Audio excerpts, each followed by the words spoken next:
my name is Kristen Kirkby-Shaw. I'm an instructor for the Canine Rehabilitation Institute, Introduction to Canine Rehabilitation. And I took this course as a student about 10 years ago and have been using rehabilitation therapy in my practice since then. I'm both a surgeon and a rehabilitation therapist. What students can expect to learn in the introduction class, we can divide it into about 3 things. And the first is really understanding how to establish a rehabilitation diagnosis. And before you know how to treat anything, you have to know what's wrong with the animal. And what we try and emphasize is it's an entire body, a whole body approach. And not just that, but it's a very hands-on approach to learning how to make that diagnosis. So we're going to spend a lot of time with you reviewing anatomy, a lot of time palpating that anatomy in dogs, and really understanding where to look for and how to look for soft tissue musculoskeletal injuries. The second main component that we try and emphasize in the introduction class is an introduction to therapy.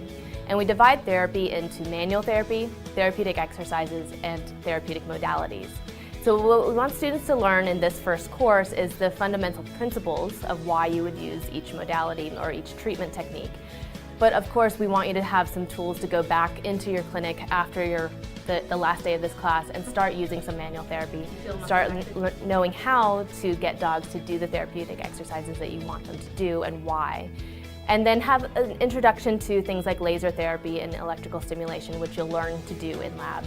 The third thing that we emphasize in the introduction class is the scientific basis of rehabilitation.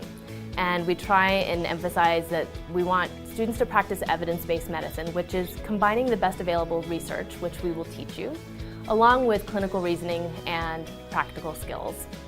And as part of our development of coursework, we're always constantly updating the CRI curriculum with the latest research so that students are well equipped to go back out into practice and have the most recent research at their fingertips.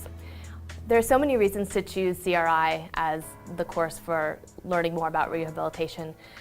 I guess the things that I would start with are the approachability of the faculty and the diverse backgrounds of the faculty, and how one of the things we really try and do in every single course is get to know each individual student and have conversations with you, and in small lab groups have discussions that go beyond just our lab notes and what we planned out. So I think it's that approachability, that contact, and we're going to give you all our email addresses so you can keep in touch with us afterwards, and we're here to support you for the length of your career. One of the great things about CRI is it's a very laid-back, fun, easy learning environment.